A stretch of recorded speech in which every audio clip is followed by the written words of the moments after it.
Hello everyone, ये PMF-IS की किताब है। इसमें international environmental convention and laws देखेंगे।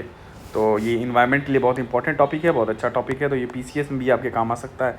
तो लेट्स स्टार्ट। तो बहुत पॉइंट देखना है, कोई ऐसा कुछ नहीं, बहुत एक्सप्लेन नहीं करना है, बहुत ज़्यादा डिटेलिंग नहीं। ख्याल है कि डिटेलिंग है, but we will focus on important points. तो चलिए आइए स्टार्ट करते हैं। तो 1972 का जो यूनाइटेड नेशन कॉन्फ्रेंस है, देखिए ह्यूमन इन्वायरमेंट पे, जिसको स्टॉकहोम कॉन्फ्रेंस कहा जाता है। कौन सा? Stockholm conference. और ये क्यों कहा जाता है? बिकॉज स्वीडन की कैपिटल इज स्टॉकहोम। तो यहाँ पे ये कॉन्फ्रेंस हेल्ड हुई थी, तो इसीलिए कहा जाता है इसको स्टॉकहोम कॉन्फ्रेंस। कौन सा?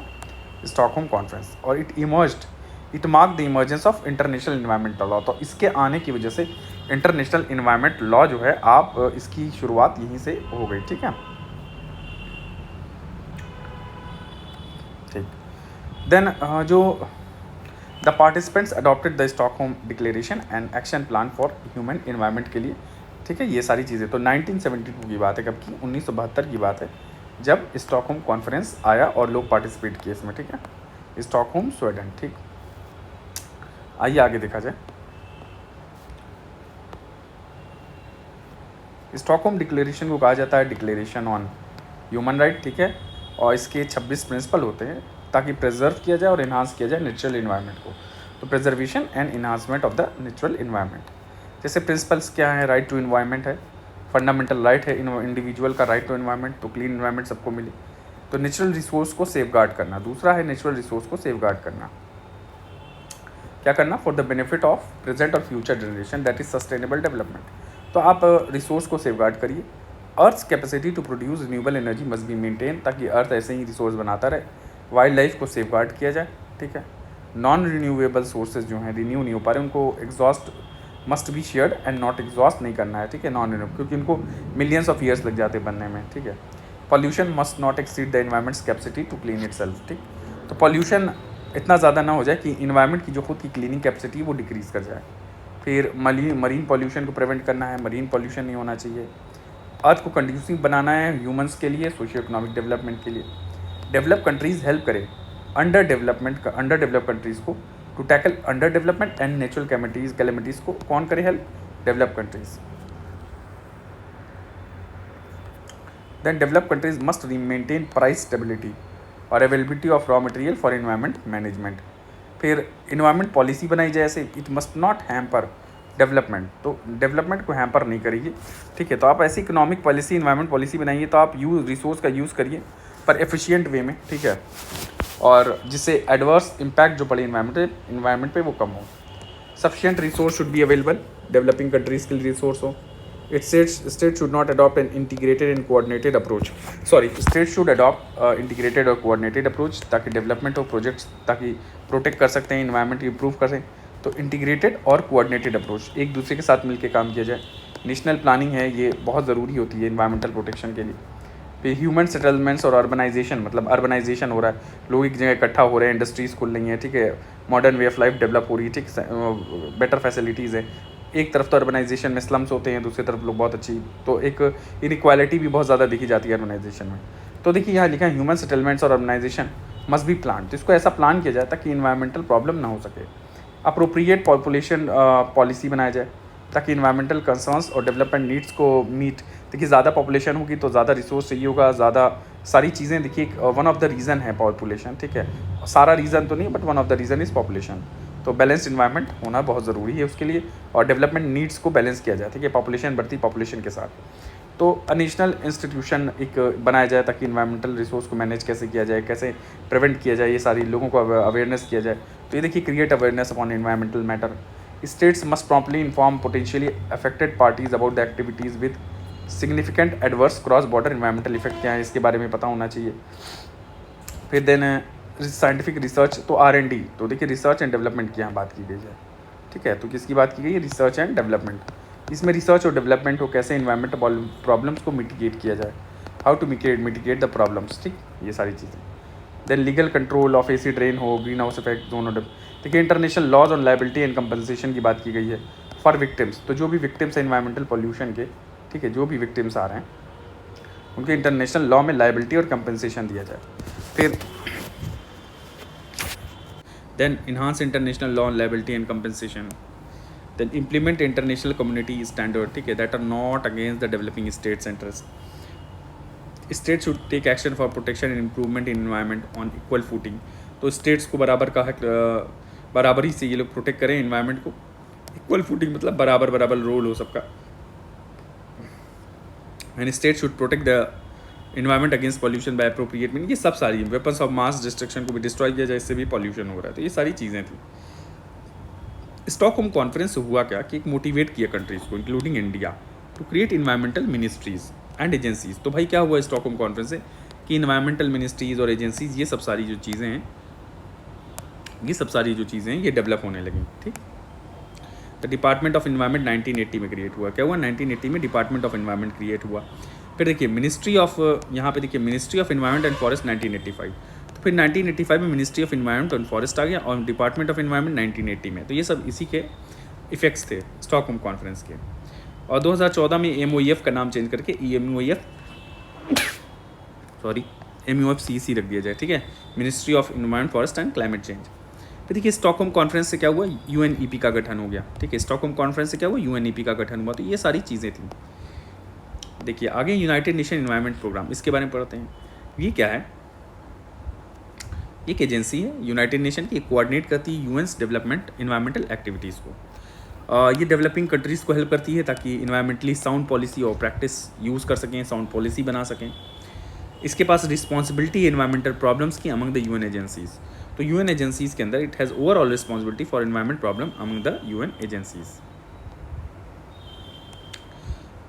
ये वेरियस इशू कवर करता है जैसे मरीन, टेरेस्ट्राइल, ये सब, और ग्रीन इकोनॉमी। जो अदर एजेंसीज हैं इसी की तरह UNFCCC हैं, UNCCD हैं, ये सब क्लाइमेट चेंज को कम्बैट और डेजर्टिफिकेशन को प्रिवेंट करने में मदद करती हैं। आइए आगे देखा जाए। Agencies established implemented by UNEP। कौन कौन सी एजेंसीज इस्टेब्लिश्ड हैं या देखिए वर्ल्ड मेट्रोलॉजिकल ऑर्गेनाइजेशन, थोड़ा सा कम करो, and UNEP establish the inter government panel on climate change 1988। तो देखिए वर्ल्ड जो मेट्रोलॉजिकल ऑर्गेनाइजेशन था WMO और UNEP, तो WMO प्लस UNEP इन सब ने मिल करके inter government panel on climate change 1988 में बनाया IPCC। ठीक है, 1988 याद रखिएगा डेट, 1988 IPCC। तो किसने, WMO था और UNEP था। UNEP is one of the important several implementing agency है। तो UNEP क्या है, एक इम्प्लीमेंटिंग एजेंसी है for the GEF global environment facility के लिए, और multilateral fund for implementing the Montreal protocol. तो मॉन्ट्रियल प्रोटोकॉल इम्प्लीमेंट, ये भी सब देखा जाएगा अभी। और GF को इम्प्लीमेंट कौन करता है, UNEP। अभी आगे हम लोग देखेंगे। ये UNSDG का भी ग्रुप पार्ट है, और it helps to meet the 17 जो सस्टेनेबल डेवलपमेंट गोल हैं उसको भी अचीव करने में हेल्प करता है UNEP। तो मॉन्ट्रियल प्रोटोकॉल को फंड देता है। ठीक है, और GEF का भी पार्ट है, GF के लिए और मल्टीलैटरल फंड के लिए मॉन्ट्रियल प्रोटोकॉल के, और SDG में भी हेल्प करता है। कौन, देखिए यहाँ पे हम बात कर रहे हैं UNEP की। ठीक, ये सारी चीज़ें UNEP के बारे में जो 1988 में फिर IPCC का भी गठन किया गया था, जिससे रिपोर्ट देता है क्लाइमेट के बारे में। तो ये सारी चीज़ें होंगी। इट हैज़ रजिस्टर्ड सेवरल सक्सेसेज, जैसे 1987 का मॉन्ट्रियल प्रोटोकॉल, 12 का मिनीमाटा कन्वेंशन। तो एक 12 का मिनीमाटा कन्वेंशन है जो कि मर्करी टॉक्सिक को लिमिट करने के लिए ट्रीटी थी, और 1987 का मॉन्ट्रियल प्रोटोकॉल है। ठीक है, तो ये सब आगे भी हम देखेंगे। UNEP की जो होस्ट करता है secretariat of several multilateral environment agreement and research bodies. तो कई इन्वायरमेंटल एग्रीमेंट्स हैं, रिसर्च बॉडीज़ हैं, इन सबको होस्ट करता है सेक्रेटरीट्स को UNEP। जैसे किसको होस्ट करता है, CBD, MCM, CMS। तो CBD में तो रोल है ही है, मिनामाटा वाला भी हमने देखा है, और CMS को भी होस्ट करता है, और साइट्स को भी करता है। साइट्स क्या है, convention on international trade in endangered species of wild flora and flora. तो सोलर लोन प्रोग्राम भी, ये भी UNEP ने फाइनेंस किया था, जैसे सोलर पावर सिस्टम्स के लिए इंडिया में। तो जो सोलर प्रोग्राम है इसको भी किया था। तो देखिए सेक्रेटरीट किसके हेल्प करता है, CBD, MCM, MCS और साइट्स। चलिए आइए देखा जाए आगे। देखिए आगे देखते हैं। तो FEI क्या है, तो FEI जो है फेथ फॉर अर्थ इनिशिएटिव, ये 2017 बाई UNEP था, और इसका काम क्या था, अचीव SDGs को कलेक्टिवली अचीव करना, बस इतना याद रख लो। अचीव क्या नाम है, engage with face based organisation partner with them to achieve SDG को अचीव करना। ठीक, और इसका एक और एम था to create global coalition for creation, ताकि डायलॉग हो सके, पॉलिसी डायलॉग हो सके, किस पे, इन्वायरमेंटल इशूज़ पे, जिसमें इनोवेटिव अप्रोच होगी लॉन्ग लास्टिंग सोल्यूशन के लिए। तो innovative approach for long lasting solution, ये सारी चीज़ें थी। कोलिशन फॉर क्रिएशन किसका है, faith for earth initiative 2017 by UNEP। बस हटाइए। यूएनईपी का प्रोग्राम है FEI, बस इतना याद रखिएगा। अचीव करना है SDG, और कोलिशन फॉर क्रिएशन है किनका, आगे देखते हैं। ग्लोबल इन्वायरमेंट फैसिलिटी बहुत इंपॉर्टेंट। देखिए ग्लोबल इन्वायरमेंट फैसिलिटी क्या है, ये it was established on the eve of 1992 Rio earth summit. जब 1992 का रियो अर्थ समिट हुआ था तभी ये इस्टेब्लिश किया गया था as an independent operating financial organisation. It is a financial organisation. क्या है ये, फाइनेंशियल ऑर्गेनाइजेशन। GF क्या देता है, ग्रांट देता है फॉर प्रोजेक्ट्स। किससे रिलेटेड प्रोजेक्ट्स होते हैं, the projects are related with किससे, biodiversity, red plus, sustainable forest management, climate change, land degradation, ozone layer, POPs पर परसिस्टेंट ऑर्गेनिक पॉल्यूटेंट। ठीक है, तो ये सारा, ये भी स्टॉकहोम में हुआ था इसका POP वाला। तो ये सारी चीज़ों पे ग्रांट देने का काम जो है GEF का है। ठीक है, बायोडाइवर्सिटी पे, रेड प्लस पे, क्लाइमेट चेंज पे, लैंड डिग्रेडेशन पे, ओजोन लेयर पे, POP पे, ये सारी चीज़ों पे। और ये कंट्रीज़ को यूनाइट करता है, सिविल सोसाइटीज़ को यूनाइट, NGOs आते हैं, नॉन गवर्नमेंट ऑर्गेनाइजेशंस हो गए, सिविल सोसाइटी के मेंबर्स हो गए। ठीक है, अलग अलग different sections of the society people थे। ये एक ग्रुप ऑफ पीपल है सिविल सोसाइटी, ठीक है, जो सारा पार्टिसिपेट करता है। तो ये सब प्राइवेट सेक्टर आ गया, ताकि क्या करने के लिए, टू टैकल प्रॉब्लम्स जो भी हैं, इन्वायरमेंटल प्रॉब्लम्स को टैकल करने के लिए। ठीक, GF runs small grant programme. तो GF का एक प्रोग्राम होता है जिसको कहा जाता है small grant programme, that provide financial support to projects that embody a community based approach. ठीक, आइए देखा जाए GF के जो फाइनेंशियल मैकेनिज्म है किस किस के लिए।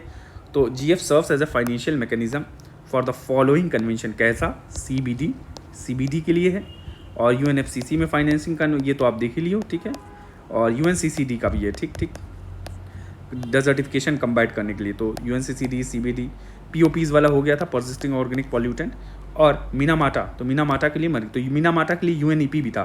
तो UNEP भी मिनामाटा के लिए था, मरकरी वाले के लिए। तो आपको पता है ना, मिनामाटा भी था किसमें, UNEP जो फंड कर रहा था जिसमें। ठीक है, तो सब थोड़ा सा ओवरलैप करती हैं चीज़ें, पर आप याद रखिएगा। तो मिनामाटा मरकरी के लिए भी फंड कौन देता है, GEF फंड देता है। तो CBD में, UNFCCC में, UNCCD में सारी। अच्छा देखिए, यहाँ पे एक और इन्फॉर्मेशन यहाँ लिखी कि GF जो है not link formally with Montreal protocol. तो मॉन्ट्रियल प्रोटोकॉल से फॉर्मली लिंक नहीं, बट सपोर्ट करता है implementation of the protocol in countries with economies in transition. जो ट्रांजिशन में इकोनॉमी है, डेवलपिंग है, ओनली डेवलपिंग कंट्रीज, तो उसमें इंप्लीमेंट करेगा GF, but not formally link with Montreal protocol. तो अगर यह मॉन्ट्रियल प्रोटोकॉल पूछ लिया जाए तो फॉर्मली लिंक GF नहीं है मॉन्ट्रियल से। ठीक है, आइए आगे देखा जाए। मल्टीलैटरल फंड की अगर बात किया जाए for implementation of Montreal protocol, तो ये है UNEP प्रोवाइड कर रहा है। तो देखिए, एक मिनट, जो मल्टीलैटरल फंड है by London amendment to Montreal protocol 1990, वो इस्टेब्लिश हुआ by London amendment to Montreal protocol 1990। ये फंड्स देता है to help developing countries comply with their obligations under the Montreal protocol to phase out ozone depleting substances.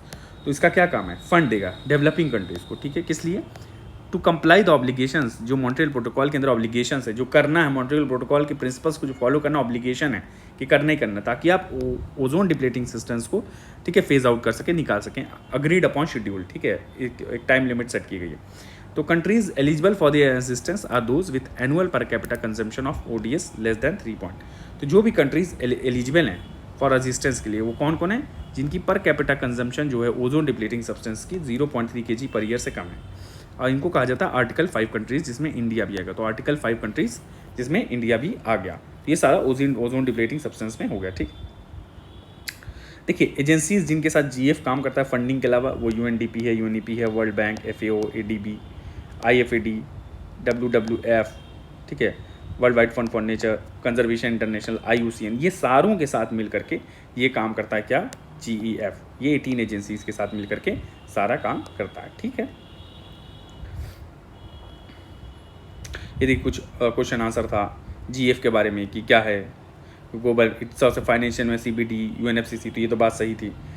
ठीक है, it undertake scientific research on global environmental issues. ठीक है, it is an agency under OECD के अंदर, तो है ही नहीं, तो सी तो गलत हो गया। तो आंसर क्या हो जाएगा, A। ठीक है, तो साइंटिफिक भी नहीं है। आइए देखा जाए, ये एक फाइनेंशियल ऑर्गेनाइजेशन है, फाइनेंशियल ऑर्गेनाइजेशन। ठीक है, it may fund scientific research but not directly involve in it. तो यहाँ लिखा ना क्वेश्चन कि साइंटिफिक अंडरटेक साइंटिफिक, नहीं, इनडायरेक्टली कर सकता है, इनडायरेक्टली, बट डायरेक्टली इन्वॉल्व नहीं होता साइंटिफिक फंड में। ये सारी चीज़ें हैं ग्लोबल लेवल पे। ठीक, और पहला वाला था कि ये कन्वेंशन, ये वाली बात सही है। और देखिए OECD के अंदर तो नहीं है। ठीक है, OECD नहीं है। चलिए ठीक है, और IPCC takes care most of the research work, ठीक है। आईपीसीसी जो 1988 में गठन हुआ था हमने देखा था, ठीक है, और ये यूएनईपी की वजह से, ठीक है, ये सारी चीज़ें हैं आईपीसीसी वाला देखता है। भाई देखो एजेंसीज जो फंड होती हैं या एडमिनिस्टर की जाती हैं जीएफ के द्वारा, तो वो कौन कौन सी हैं आइए देखा जाए। स्पेशल क्लाइमेट चेंज फंड है सीएफ का 2001 का, ये डेवलपिंग कंट्रीज़ को मदद करता है यूएनएफसीसी में ताकि क्लाइमेट चेंज अडेप्ट कर सके, ठीक है। और फंड देता है किसके लिए, अडेप्टेशन और इंटरवेंशंस के लिए। भाई अडेप्ट करो उसके इंटरवेंशंस, अडेप्टेशन इंटरवेंशंस, भाई क्लाइमेट चेंज हुआ तो कैसे आप अडेप्ट करोगे, ठीक है। ये फिर ओपन्स वल्नरेबल डेवलपिंग कंट्रीज़, तो it opens to all vulnerable, सारी वल्नरेबल जो भी कंट्रीज डेवलप कर रही हैं अभी, ठीक है। वल्नरेबल मतलब भाई साहब ये prone to these detrimental environmental change के लिए प्रोन है, ठीक। तो non annex 1 countries under the Kyoto protocol ये सारी आ जाएंगी। देखिए एक मिनट, लीस्ट डेवलप कंट्रीज़ हैं, लीस्ट डेवलप कंट्रीज़ 2001 के, तो लीस्ट डेवलप कंट्रीज़ फंड में जो आएगा ये यूएनएफसीसी के अंडर काम करता है और ये रेसिपिएंट कंट्री को मदद करता है, ठीक है, ताकि short term, long term, medium term resistance हो सके क्लाइमेट चेंज को। कौन सा, short term, medium term, long term, ठीक है, ये सारी चीज़ें हैं। और क्लाइमेट चेंज को रिड्यूस किया जाए, वल्नरेबिलिटी को प्रायोरिटी सेक्टर इकोसिस्टम में। और जीएफ ऑपरेट करता है अंडर जीईएफ, तो operates under GF global environment facility के अंदर, जो 1922 यूएनएफसीसी के दौरान बना था। तो लीस्ट डेवलप कंट्रीज फंड 2001 जो है, लीस्ट डेवलप कंट्रीज जो 2001 ये जीएफ के अंदर काम करेगा भाई साहब, ठीक है। फिर ग्लोबल वाइल्ड लाइफ प्रोग्राम 2015 का, ये कम्बाइट ट्रैफिकिंग इन वाइल्ड लाइफ, तो जो ग्लोबल वाइल्ड लाइफ प्रोग्राम है 2015 का, ये ट्रैफिकिंग को कंट्रोल करेगा वाइल्ड लाइफ की, और ये world bank led GF funded programme है ये भी। चलिए आइए, जीडब्ल्यूपी जो है ग्लोबल वाइल्ड लाइफ प्रोग्राम, देखिए ग्लोबल वाइल्ड लाइफ प्रोग्राम कौन सा था, ये ना ग्लोबल वाइल्ड लाइफ प्रोग्राम, ठीक है। साइट्स लेड ग्लोबल पार्टनरशिप और ये सब, तो ये सब फंडेड बाई, तो जीएफ, ये तो बात सही है, पर साइट्स लेड नहीं है भाई, साइट्स लेड नहीं है, ठीक। हमने ग्लोबल ये सारा चीज़ें हमने पढ़ लिया, इट्स ग्लोबल इन्वायरमेंट फैसिलिटी के बारे में। आइए आगे देखा जाए। देखिए सबसे पहले ये समिट वमिट देखा जाए, कुछ चीज़ें हैं वो हम इस पे मैनेज करेंगे।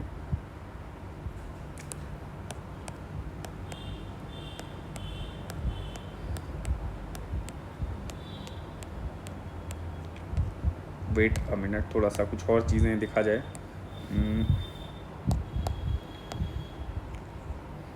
कुछ चीज़ें रह गई हैं क्या, देखा जाए। Out of city,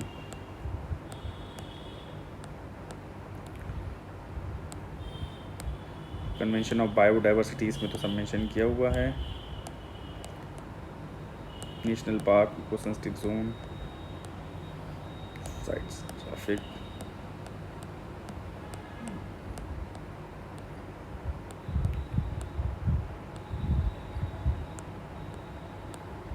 water pollution है, प्लास्टिक पोल्यूशन है, तो आप प्ले स्पीड बढ़ा दीजिएगा। लैंड डिग्रेडेशन, क्लाइमेट चेंज, इसकी impact, mitigation of climate change,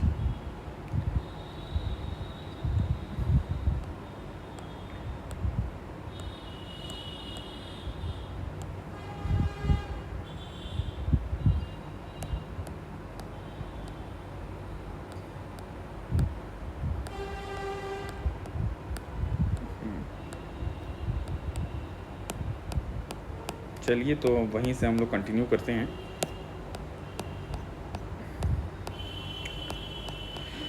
international convention से स्टार्ट किया जाए।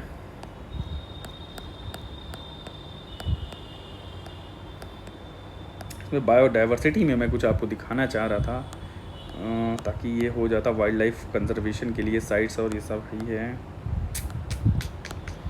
चलिए बाद में देखा जाएगा, वाइल्ड लाइफ कंजर्वेशन वाला जब चैप्टर स्टार्ट किया जाएगा तब देख लिया जाएगा। फ़िलहाल एयर पॉल्यूशन वाले में भी थोड़ा सा आइए थोड़ा सा मेजर्स टू रेगुलेट जो है ओजोन डिप्लीटिंग सब्सटेंस, ये वाला एक बार कर ले तो आगे और आसानी हो जाएगी। देखिए ओजोन डिप्लीटिंग सब्सटेंस अभी हम लोग ने देख लिया था, तो आप प्ले स्पीड तेज़ कर लीजिएगा, ठीक है। तो ODS वाला जो है measures to regulate ozone depleting substance, तो ये वियना कन्वेंशन आया था। ये आगे के पढ़ने के लिए आसानी है, थोड़ा यहाँ से कवर कर लें, फिर आगे वाला चैप्टर पे कंटिन्यू कर जाएंगे। तो देखिए वियना कन्वेंशन, थोड़ा सा बड़ा कर लूँ। देखिए वियना कन्वेंशन जो है for protection of ozone layer की प्रोटेक्शन के लिए वियना कन्वेंशन, ठीक है, ये 1985 में आ गया था। तो 1985 की बात है, तो Vienna convention for protection of ozone layer. और इससे क्या हुआ कि ग्लोबल मॉनिटरिंग हुई और रिपोर्टिंग, ओजोन डिप्लीशन पे मॉनिटर किया गया, रिपोर्ट किया गया। भाई डेट्रीमेंटल था, ठीक है, होल क्रिएट कर दिया था। होल क्या, होल दिखता नहीं है वो, ठीक है, पर वहाँ से ओजोन लेयर हट गई, तो that's why it also created a framework for development of protocol बनाया जाए और बाइंडिंग एक्शन हो। कैसे बाइंडिंग एक्शन हो भाई, सबको एक मिल के काम करना पड़ेगा। तो मॉन्ट्रियल प्रोटोकॉल जो था अंडर वियना कन्वेंशन के अंतर्गत, तो अंडर वियना कन्वेंशन, ये जो मॉन्ट्रियल प्रोटोकॉल था अंडर वियना कन्वेंशन 1980 में इट वॉज एग्रीड अपॉन, और ये फैसिलिटेट करता है global cooperation in reversing the rapid decline in atmospheric concentration of stratospheric ozone. दो देखिए, जो स्ट्रेटोस्फेरिक ओजोन है, जो गुड ओजोन कहा जाता है इसको, स्ट्रेटोस्फेरिक ओजोन जो गुड ओजोन है, इसको क्या किया जाए, इसको रिवर्स किया जाए जो रैपिड डिक्लाइन हुआ है। तो जो रैपिड डिक्लाइन इसका हुआ है उसको वापस से रिस्टोर करने के लिए अंडर द वियना कन्वेंशन, तो ये मॉन्ट्रियल प्रोटोकॉल आया। ठीक, इसमें क्या हुआ, सारी कंट्रीज एग्री कर गई कि we will phase out the production and consumption of वो केमिकल, कौन से केमिकल को फेज आउट करना है जो डिप्लीट करता है ओजोन को, और ये इसमें स्पेसिफिक डेडलाइंस रखी कि भाई अब तक कम करना है, नहीं तो कंडीशन वर्सन हो जाएगी। वियना कन्वेंशन और जो मॉन्ट्रियल प्रोटोकॉल है, वियना कन्वेंशन एंड इट्स जो प्रोटोकॉल है कन्वेंशन का मॉन्ट्रियल, ये पहले और ओनली ग्लोबल एनवायरमेंटल ट्रीटीज़ हैं जो अचीव करती हैं यूनिवर्सल रेटिफिकेशन। तो देखिए बड़ी बात कही गई यहाँ पे कि ये जो मॉन्ट्रियल और वियना है, ये first and the only global treaties हैं जो अचीव करती हैं यूनिवर्सल रेटिफिकेशन विथ 197 पार्टीज़। कितनी है, 197। As a result the international agreement the ozone hole in Antarctica अब रिकवर हो रहा है because of decrease in the overall concentration of depleting substance. जो स्ट्रेटोस्फेरिक ओजोन डिप्लीट हो रहा है, जो सब्सटेंस डिप्लीट कर रहे हैं उसमें कमी आ रही है। फिर देखा जाए ozone layer will return 1980 level पे आ जाएगा 2050 या 2070 तक। ठीक है, सॉरी। यूएस नेशनल ओशन, अब यहाँ पे एक ऑर्गेनाइजेशन है, देखिए US national ocean and atmospheric administration की स्टडी है। तो US national oceanic and atmospheric administration study found, क्या पाया, that the overall concentration of ODS जो है स्ट्रेटोस्फेरिक ओडीएस वो डिक्रीज कर गई है। तो NOAA का अमेरिका की जो वो है संस्था, इसने पाया है कि जो ओवरऑल कंसंट्रेशन है, that overall the concentration of stratospheric ozone जो है डिप्लीटिंग सब्सटेंस का डिक्रीज हुआ है। ठीक, देखिए क्यूटो एडजस्टमेंट क्या है, एक आया है यहाँ लफ्ज़, बहुत इंपॉर्टेंट लफ्ज़ है। देखिए क्यूटो एडजस्टमेंट, ये क्या है भाई साहब, क्यूटो एडजस्टमेंट ये मॉन्ट्रियल प्रोटोकॉल में किया गया था। मॉन्ट्रियल प्रोटोकॉल में क्या था, ये 13 मीटिंग ऑफ पार्टीज़ पे, और ये अवॉइड करता है 1 डिग्री ऑफ फ्यूचर वार्मिंग। क्या करता है ये, it aims to avoid 1 degree future warming. It aims to avoid क्या, 1 डिग्री फ्यूचर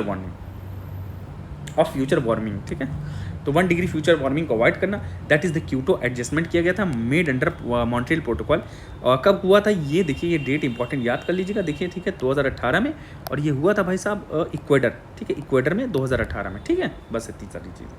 कंप्लायंस क्या है कि एटमॉस्फेरिक कंसंट्रेशन CFC11 का रिड्यूस करना, ठीक है, ट्राईक्लोरोफ्लोरोमीथेन का, ठीक है, CFC11, और it has been made the second largest contribution to the decline. ये सेकंड लार्जेस्ट कंट्रीब्यूट किया है एटमॉस्फेरिक ओजोन को डिप्लीट करने में। ठीक है, क्लोरोफ्लोरोकार्बन, ठीक है, और ये क्लोरोफ्लोरोमीथेन CFC11 है, क्लोरोफ्लोरोमीथेन जो है सेकंड लार्जेस्ट है, देन ये CFC11 कहा गया। ठीक है, क्लोरोफ्लोरोकार्बन होता है तो क्लोरोफ्लोरोमीथेन, कार्बन मतलब मीथेन वाला आ गया, फ्लोरो तो है ही है। ठीक है, आइए CFC11 जो है, CFC11 की बात की जाए, कौन सी CFC11, ये क्लोरोफ्लोरोकार्बन है which is outlawed for most uses by 1987 Montreal Protocol से। 1980 से ही 87 से आउटलॉ हो गया। ठीक है, और but this gas CFC still contributes 1/4 of all chlorine reaching the atmosphere. But ये जो गैस है CFC अभी तक भी कंट्रीब्यूट कर रही है 1/4 ऑफ क्लोरीन, जो एटमॉस्फेयर में जो क्लोरीन जा रहा है, तोड़ रहा है ओजोन को, रिएक्शन होता है जो भी। तो 40 to 60% of total global CFC emission जो देखा गया है कि 40 से 60% एमिशन चाइना कर रहा है CFC11 में। और as a signatory to Montreal protocol के, क्योंकि सिग्नेटरी चाइना एग्री किया है कि हम फेज आउट कर देंगे 2010 तक। हाउएवर जो फोम मैन्युफैक्चरर हैं चाइना में CFC11 इलीगली, तो foam manufacturers have been using CFC illegally. तो फोम मैन्युफैक्चरर चाइना के, ये जो देख लीजिए बहुत इंपॉर्टेंट पॉइंट हो गया कि फोम मैन्युफैक्चरर है चाइना के, ये अभी भी CFC11 को इलीगली यूज़ करें to save on the higher cost of alternative such as HCFC and. तो देखिए क्यों भाई, CFC11 सस्ता है, आसानी से मिल जा रहा है, बहुत इन्वायरमेंटली डेट्रीमेंटल है, पर ये लोग यूज़ नहीं करें। क्यों भाई साहब, अब ये क्या यूज़ कर रहे हैं, ये क्योंकि HCFC अगर यूज़ करोगे या HCFC 141B ये हायर कॉस्ट है, पर इनको भी फेज आउट करना, which is to be phase out in China by 2026। तो हायर कॉस्ट अल्टरनेटिव HCFC का और HCFC 141B, बट इनको भी फेज आउट करना है, this have all to be phased out. ठीक है, but they are costly alternative, ये कॉस्टली होते हैं इसीलिए भाई सस्ता यूज़ कर रहे हैं ये कौन, फोम मैन्युफैक्चरर, बस यही वाली बात है। अब हिस्ट्री देख लीजिए कितना अच्छा ये डायग्राम बनाया है PMF, और ये सारा श्रेय PMF को जाता है। देखिए, और just I am helping it to understand. ठीक है, तो ये PMF का है, देखिए फ्रियॉन है CFC का, आइए एक मिनट ब्लैक पेन यूज़ कर ले, फ्रियॉन। तो developed making freon TMCFC develop making wide spread use of refrigerator and air conditioning में हुआ, ठीक है। ये स्प्रे में भी होता 1930s में डेवलप हुआ था। फिर HFCs आइडेंटिफाई किया गया था, CFC को रिप्लेस किया गया 1970 में, ठीक। तो ये आइडेंटिफाई तो 70 में ही हो गया था, पर मॉन्ट्रियल प्रोटोकॉल कब आया? 87 में। अब देखिए addressing ozone depletion, ozone depletion को एड्रेस करना with development of non CFC refrigerant और प्रोपेलेंट यूज़ किया जाए, पर ये थोड़े महंगे होंगे। प्रोड्यूस लास्ट CFC इन डेवलप कंट्रीज 1995 में, ठीक। 1997 में क्योटो प्रोटोकॉल आया, ठीक है। ICON HFC launch a near drop in replacement for HFC refrigerant, तो नियर ड्रॉप हुआ HFC एज अ रेफ्रिजरेंट, ठीक है। देन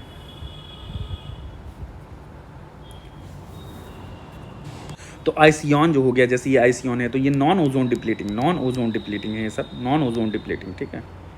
इसी तरह से जो यहाँ पे अब 2011 में लॉन्च में जो ऑप्टियन TM है, ये भी नॉन ओजोन डिप्लीटिंग है, थोड़ा नॉन ओजोन डिप्लीटिंग, ठीक है। तो लेसर लीथल इम्पैक्ट है, lesser adverse impact on environment किसका? ये सब चीज़ों का है, ठीक है। For use in mobile and stationery refrigeration, ठीक है, AC वेसी में सब चीज़ों में। फिर ऑप्टियन डेवलप हुआ, ऑप्टियन TM 1100, ये सब सारी, ठीक है। फोम ब्लोइंग एजेंट डेवलप, ठीक। ऑप्टियन TM 110 ऑप्टियन TM। और फिर 2016 में देखिए किगाली एग्रीमेंट आया, तो ये देखिए किगाली एग्रीमेंट, ठीक है। तो क्योटो का हुआ, किगाली फिर एग्रीमेंट किया, इसी में अमेंडमेंट किया गया, तो दैट इज़ किगाली। तो ये सारा चीज़ें अभी देखते हैं आपको, ठीक है। यहाँ देखिए which one of the following associated phasing out, तो क्यों है, कौन सा है? जाहिर सी बात है मॉन्ट्रियल प्रोटोकॉल था। देखिए पहले देखा जाए पूरा पढ़ते हैं ब्रेटन वुड्स कॉन्फ्रेंस के बारे में। ब्रेटन वुड्स कॉन्फ्रेंस क्या है? तो ब्रेटन वुड्स कॉन्फ्रेंस के बारे में अगर देखा जाए, ब्रेटन वुड्स कॉन्फ्रेंस तो ये इस्टेब्लिश हुआ था IMF के द्वारा, IMF under the IMF Bretton Woods conference establish the IMF establish किया था, और IBRD जो इंटरनेशनल बैंक है फॉर रिकंस्ट्रक्शन एंड डेवलपमेंट, ठीक है।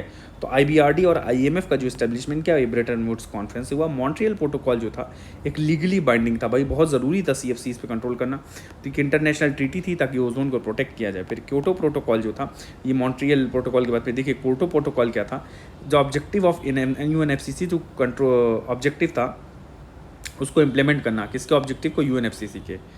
थोड़ा सा इसको इलाज कर लूँ। टू फाइट ग्लोबल वार्मिंग, क्या फाइट करने के लिए? Global warming by reducing GHG green house gas के कंसंट्रेशन को रिड्यूस किया जाए, ठीक है, in the atmosphere to a level that would prevent dangerous anthropogenic interference with the climate system. और ये भी बाइंडिंग था पार्टीज पे। आइए और देखा जाए आगे, नागोया प्रोटोकॉल जो है 1992 का कन्वेंशन ऑन बायोलॉजिकल डाइवर्सिटी, इसमें क्या किया था? नागोया प्रोटोकॉल में याद करिए, आप लोग याद कर लीजिए 1992, access to genetic resource and the fair और इक्विटेबल शेयरिंग ऑफ बेनिफिट्स। जो भी जेनेटिक रिसोर्स यूज़ किया गया, जेनेटिक रिसोर्स को कोई भी ऑर्गेनिज्म हो गया, प्लांट हो गया, एनिमल हो गया, इसका जेनेटिक रिसोर्स यूटिलाइज कर रहे हो आप, ठीक है, तो उसका एक्सेस हो, ठीक है, और फेयर और इक्विटेबल डिस्ट्रीब्यूशन और शेयरिंग ऑफ बेनिफिट है। तो जेनेटिकली इसको मॉडिफाई करके कुछ भी आपने ऐसे प्लांट रेजिस्टेंस बना दिया कुछ, ठीक है, या भी कोई भी तरह का यूज़ ऐसा कर रहे हो जो ह्यूमन के लिए फ़ायदेमंद है, ठीक है।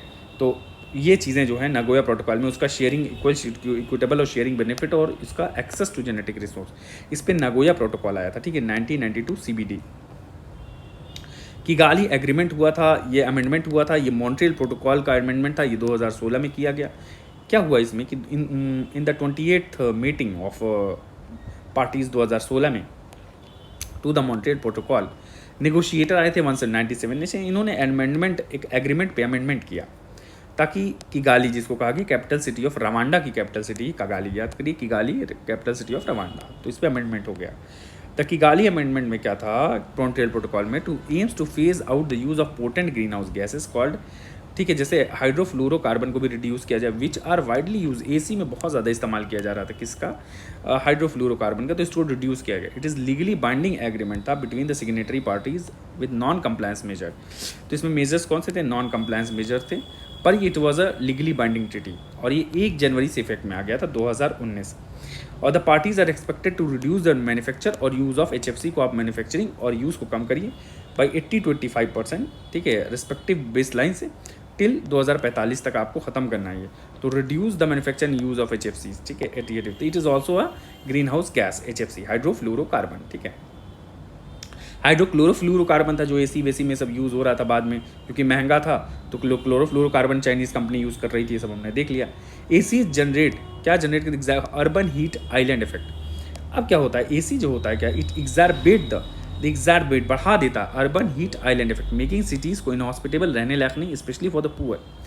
Phase down of HFC is expected to arrest the global average temperature rise up to 0.5 degree centigrade by 2010। तो अब क्या एक्सपेक्ट किया गया है, फेज डाउन जो HFC is expected to arrest. अब अगर इसका फेज डाउन होगा HFC का, इसको आप कम यूज़ करोगे तो उससे क्या होगा, ग्लोबल एवरेज टेम्परेचर का अरेस्ट हो जाएगा, मतलब रुक जाएगा अप टू 0.5 तक, ठीक है, 1.5 ना हो जाए, 0.5 तक एक बाई 2100। ये जो जैसे ये वाला पूरी सेंचुरी खत्म होगी तो 0.5 तक ही रहेगा अगर हमने HFC को अरेस्ट कर लिया, इसकी ग्रोथ को रोक दिया, ठीक है, इसको बनाना यूज़ करना, ये सारी चीज़ें। HFC क्या है, ये अल्टरनेटिव SFC CFC का देखिए अल्टरनेटिव यूज़ किया गया था, एंड HCFC और HBFC। और HFCs do not contribute to ozone depletion, नहीं कर रहा था तो हमने यूज़ कर लिया था, but it is a potential green house gas, पर यहाँ ग्लोबल वार्मिंग बढ़ने लगी।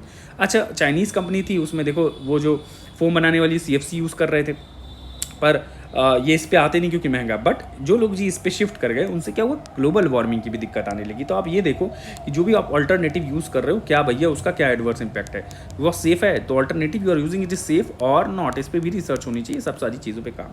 देखिए हमारे मुल्क, हमारी कंट्री का जो इंडिया का पोजीशन है क्या, इंडिया से अग्रीड, इंडिया ने एग्री कर लिया on lenient schedule as it consumes only 3% सिर्फ HFC यूज़ करते हैं कंपेयर टू अदर नेशन, जैसे USA 37% HFC यूज़ कर रही है भाई साहब, चाइना 25% HFC यूज़ कर, हम देखो कितना कम यूज़ कर रहे हैं HFC, ठीक।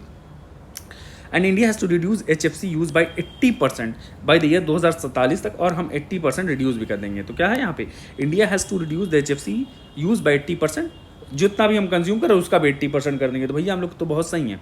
While China and US have to achieve the same target 2045 और 34 तक। तो चाइना को 45 तक करना है ये चीज़ें, हमें 47 तक, और USA को 34 तक करना है। हम तो भाई बहुत कम है तो हमें टाइम ज़्यादा मिल गया। India will complete it's 4 down, जो फेज डाउन हम 4 स्टेप में करेंगे फ्रॉम 2032 ऑनवर्ड, और विद क्यूमुलेटिव रिडक्शन ऑफ 10% 2032 तक, 20 2037 तक, 30 2042 तक, 85 2047 तक। ये सारा हमारा स्टेप्स है HFC को कंट्रोल करने के लिए। देखिए एक अल्टरनेटिव निकाला, HFO अल्टरनेटिव टू HFC।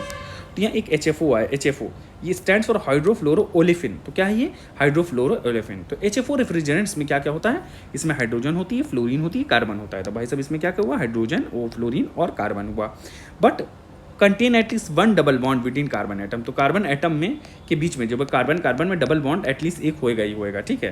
तो अब देखिए इसमें क्या, क्लोरोफ्लोरो केमिकल्स देखिए, क्लोरोफ्लोरोकार्बन देखिए, ग्रीन हाउस गैस भी है, ODS भी है, CFC। ये तो भाई इसकी ओजोन डिप्लेटिंग पोटेंशियल देखिए, आप देखिए कितना अच्छा एक्सप्लेन किया। यहाँ पे थोड़ा मैं इलाज कर दूँ तो इसका पोटेंशियल देखिए हाई है, और ग्लोबल वार्मिंग पोटेंशियल भी CFC का हाई, इसको तो एलिमिनेट। अब HCFC लाया गया तो इसका ओजोन डिप्लेटिंग पोटेंशियल तो लो था, पर यहाँ हाई था ग्लोबल वार्मिंग, तो ग्लोबल वार्मिंग बहुत ज़्यादा कॉज कर रहा था।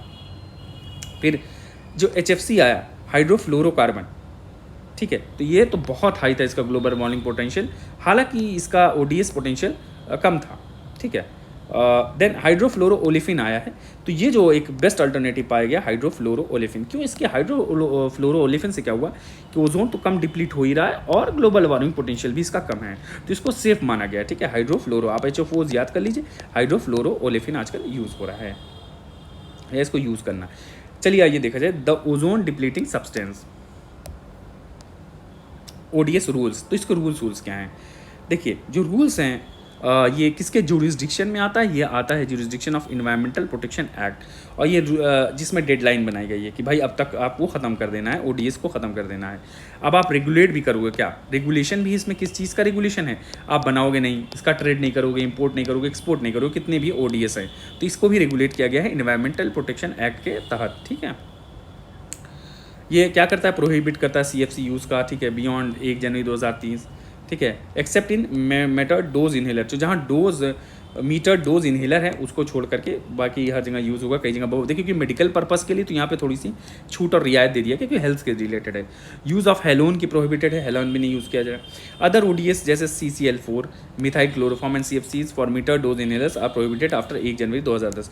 तो कुछ और जैसे ओजोन डिप्लीटिंग सब्सटेंस थे, जैसे कि ये देखिए कार्बन टेट्राक्लोराइड CCl4, तो ये जो CCl4 हो गया, फिर मिथाइल क्लोरोफॉर्म हो गया, and CFC for meter dose inhalers, इनको 1 जनवरी 2010 से पहले रियायत दी गई, 2010 से फिर इसको कहा गया बंद कर दिया जाए। देखिए मेथाइल ब्रोमाइड आया, एक और केमिकल आया है मेथाइल ब्रोमाइड, इसको अलाउ किया गया 1 जनवरी 2015 तक। Since HCFCs are used as interim substitute, अभी इंटरिम सब्स्टिट्यूट था CFC के लिए और इसको 2040 तक अभी अलाउ कर दिया गया। देखिए बहुत बड़ी बात है कि इसको 2040 तक अलाउ कर दिया गया, ठीक है। तो ये कब तक अलाउ कर दिया गया भाई साहब? It has been allowed up to 1 January 2040 तक अलाउ किया गया है HCFC को। क्यों? Because it is an interim substitute to replace CFC। पर तब तक देखो कितना लेवल बढ़ जाएगा। आप HCFC तो यूज़ कर रहे हो पर इसका तो ओजोन डिप्लेटिंग पोटेंशियल तो बहुत कम है, पर ये देखिए ग्लोबल वार्मिंग पोटेंशियल बहुत हाई है।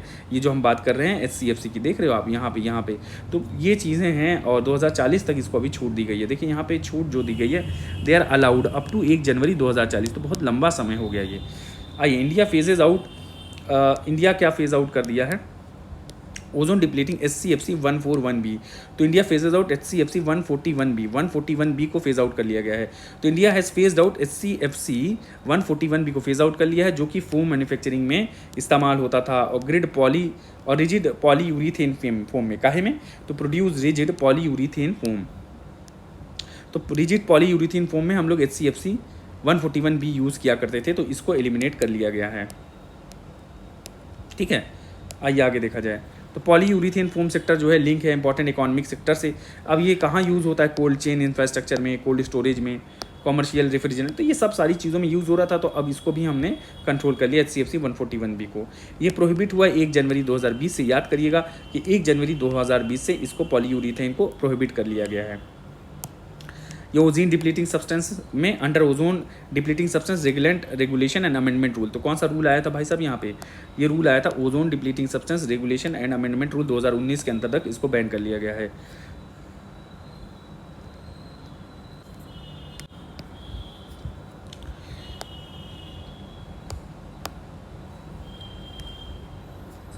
देखिए हमारा लेक्चर जो है 36 मिनट का लेक्चर हो गया है, थोड़ा सा और 40 मिनट से ज़्यादा में भी नहीं जाएंगे। हाँ, ये वाटर पॉल्यूशन वाला नेक्स्ट लेक्चर से करेंगे, थोड़ा थोड़ा पार्ट में करना है, ठीक है। तो ये कंट्रोल अमेंडमेंट रूल है इन्वायरमेंटल प्रोटेक्शन एक्ट 1986 के तहत। कौन सा? 1986। HCFC 141b is not produce in the country और domestic requirement are met through imports. अब इम्पोर्ट हम तो नहीं बनाते, पर जो भी डोमेस्टिक रिक्वायरमेंट है इंपोर्ट से मीट कर ली जा रही है। और देखिए ये जो HCM में प्रोहिबिशन हुआ इन्वायरमेंटल प्रोटेक्शन एक्ट 1986 के भी अंडर हुआ है, ठीक है, इसका prohibition.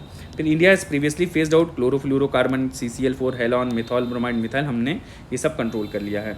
Closure for Hindustan fluorocarbon limited, तो गवर्नमेंट ऑफ इंडिया ने अप्रूव दिया कि जो हिंदुस्तान फ्लोरोकार्बन लिमिटेड है, फ्लोरोकार्बन लिमिटेड एक सब्सिडियरी है किसका? हिंदुस्तान ऑर्गेनिक लिमिटेड का, जो केमिकल्स और पेट्रोलियम के अंदर आता है। तो HFL जो है ये क्लोरो डाईफ्लोरोमीथेन बनाने में और पॉलीटेट्राफ्लोरोइथेन, तो ये सब सारा बनाने में यूज़ आता है। क्या? तो HFL का क्या काम होता है? Manufacture chloro difluoromethane and also uses the same for, तो क्लोरो डाईफ्लोरोमीथेन को यूज़ करता है HFL और ये कन्वर्ट करता है पॉलीटेट्राफ्लोरोइथाइलिन में, ये सारी चीज़ें। तो मॉन्ट्रियल प्रोटोकॉल के अंतर्गत ODS के अंदर HFLs का जो है present production quota is insufficient for the plant to operate, ठीक है। तो ये सारी चीज़ें हैं, अब इसका पास कोटा नहीं, इसको बंद कर दिया जा रहा है, क्लोजर, ठीक है। तो अभी हम नेक्स्ट एंड ऑफ चैप्टर हुआ वाटर पॉल्यूशन है, तो हमने इंटरनेशनल एग्रीमेंट देख लिया है। तो कौन सा नेशनल लेजिस्लेशन देखेंगे? ये पार्ट 2 हमने देखा था क्या? नहीं, और ये वाला हमारा एयर पॉल्यूशन कंट्रोल वाला हमने देख लिया है, ठीक है। अब हम अपना लेक्चर स्टार्ट करेंगे, ठीक है।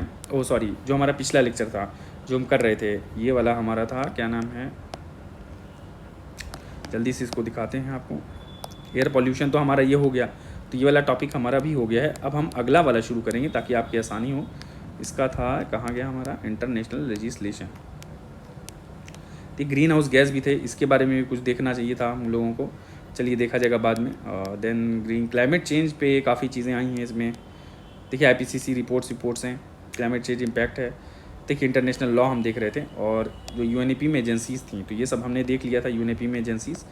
अब हम करेंगे UNCED, ठीक है, UNCED अर्थ समिट। तो हमें करना है UNCED अर्थ समिट, हम इसको बुक मार्क कर ले रहे हैं, ठीक है। We will do this UNCED earth summit, ठीक है, नेक्स्ट लेक्चर से। Thank you.